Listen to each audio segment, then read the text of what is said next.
G'day, I'm Madeline Galea. And I'm Scott Sanders. Welcome to The One Thing, a podcast designed to give you one solid, practical tip for gospel-centered ministry each week. Now, I was talking to my mum, right? My mum's quite teary. Those who know my mum, they'll know this. Generally, tears and scones, weekends, they all come together. Okay. She was talking about my ministry, and she talked about this podcast. She's just started listening, right? This podcast. So we often joke, Derek and I, that it's only our mums listening or, those closest to it. But my mum has actually started listening. But she called this a ministry, right? And in the context of that, my mum, every time she talks about ministry and maybe doing ministry, she gives me the Aaronic blessing, so she prays, prays the words of Aaron. And that's so nice. You love that, don't you? I do love it. I do love it every time. It's a really beautiful thing that my mum does. That's nice. My dad just started listening. He got offended that I didn't tell him about it. So anyway, The One Thing's brought to you thanks to Geneva Push, the Australian Church Planting Network.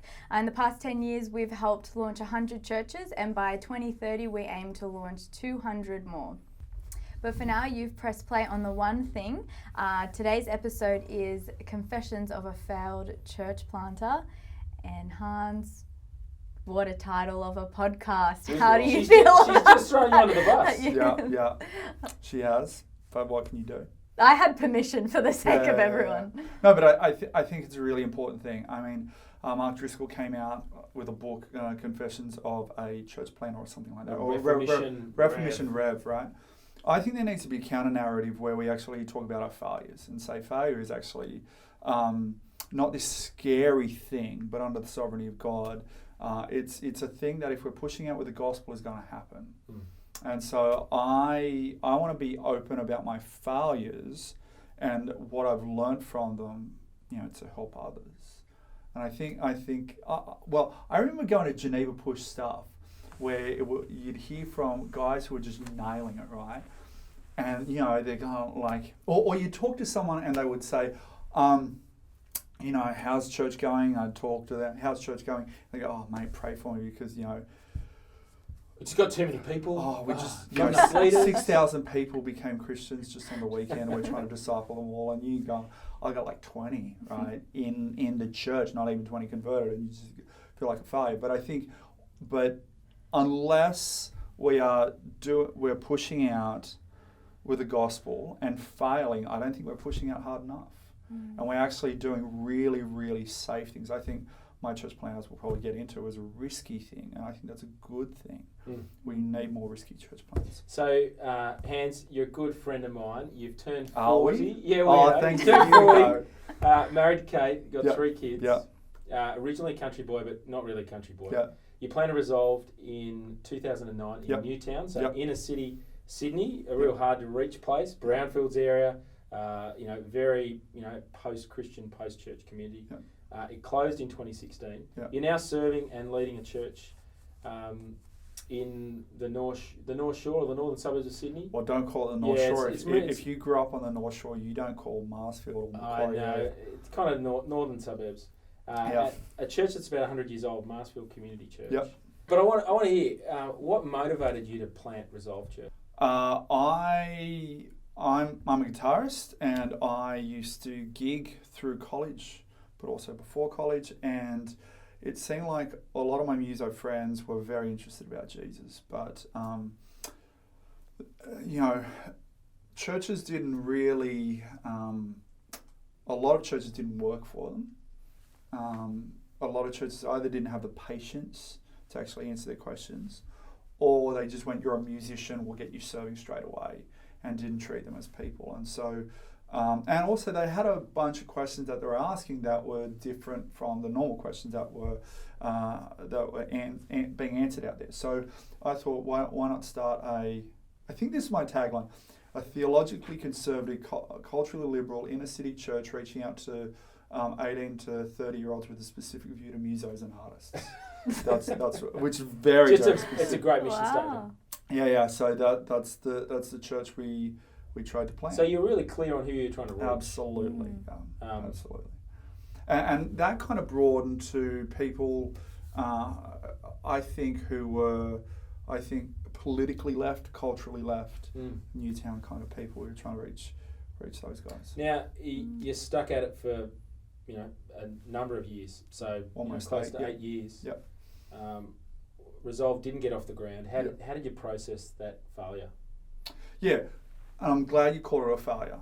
I think it's really important that we distinguish between a person who is a failure and a failed venture, right?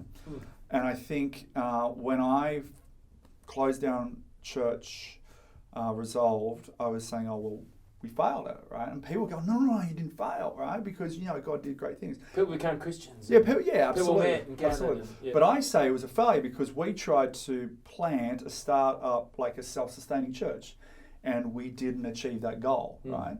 And so that was hard. In probably 4 years, the last 4 years, which is 50% of the time it was going, I took some time out every September to think and pray about whether we should move forward for another year and talk to certain people.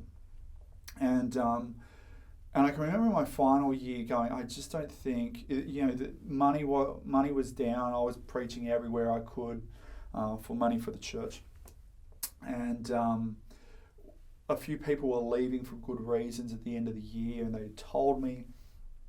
And I could see the problem with a small church plant like we had was it's very leader heavy, like it's very tiring for leaders.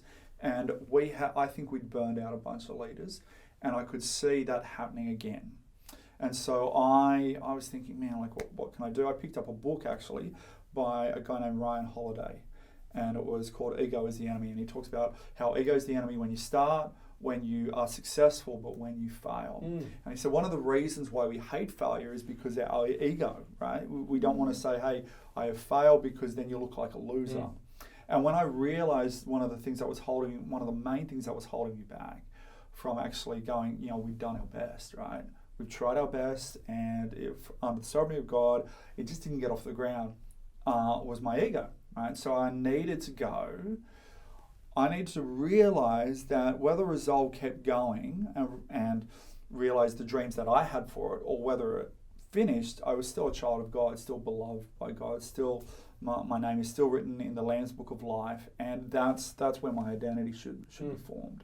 Not whether I'm a church planter or successful, whatever that means. So right? it doesn't crush you because of the internal monologue. Was this something that you had to learn through the process of failure, or this is something that allowed you to process that failure well, so that it didn't crush you and it didn't? Well, I had been feeling like a failure for ages, right? And so having to deal with it, I remember when Tim Keller came to town. I went to the conference, and talking to some of my mates who had planted churches or pastors, and they were like telling me all their victory stories, and it was a Monday. I just felt really low, felt like I didn't want to be there, and I can remember I was standing in the second row. The music came on, they were singing, and I just started crying in the middle of it. And I can remember the chick on stage who was from the States saw me, and then afterwards she came up to me and she said, I just love it when in the middle of worship the Spirit really touches somebody. And I said, oh yeah, isn't that great? Thinking, she thought obviously I was touched by the Spirit and crying. But really I was having this egotistical moment where I was going, man, I'm a failure, I don't deserve to be here. So I was processing failure all along, but that book was instrumental to go, the reason why this failure hurts is because of my own ego.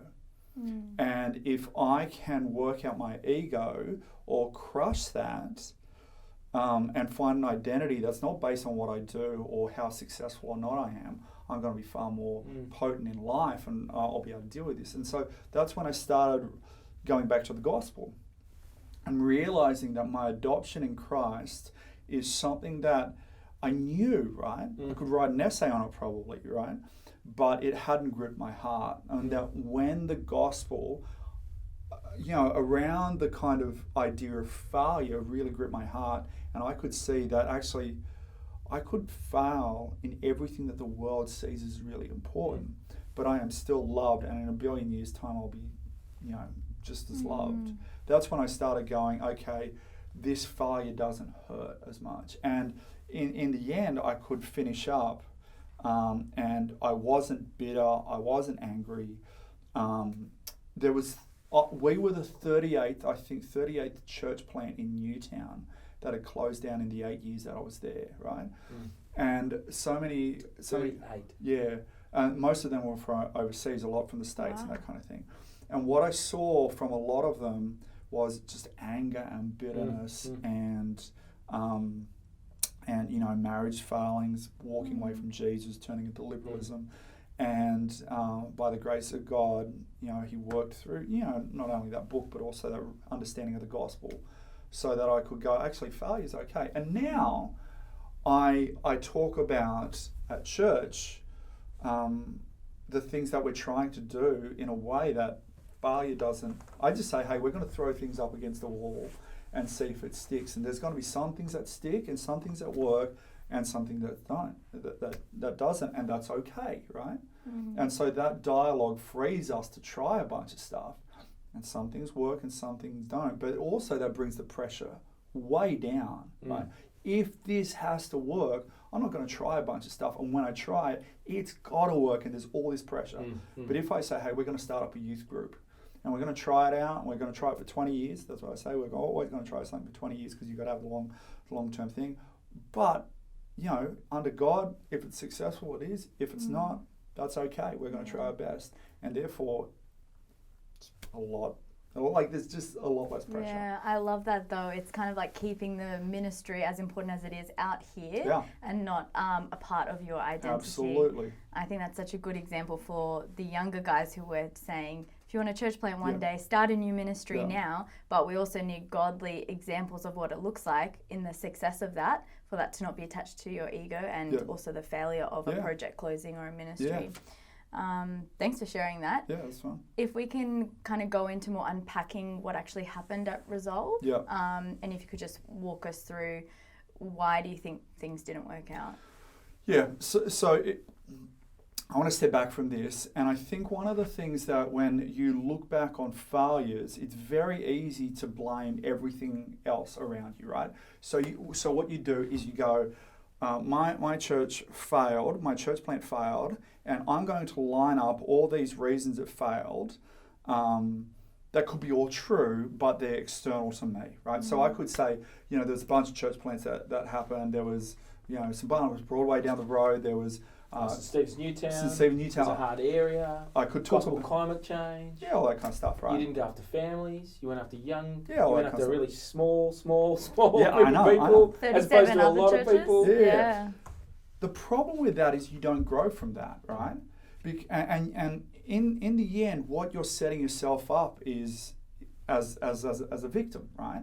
And so if you're going, these are all the problems, you can't grow. So even if all the problems are like it's 99% everyone else's fault, right? Even if that's true, what I've got to do is focus on the 1%, right? The 1% that said, this is what I brought to the table. Now, when I focus on the 1% or 10% or 50% or whatever it was that I brought to the table, that's when I'm going to grow as a leader, as a pastor, all that kind of stuff. So a lot of people, when I talk about my failures, they say, well, Hans, you're being really hard on yourself, right?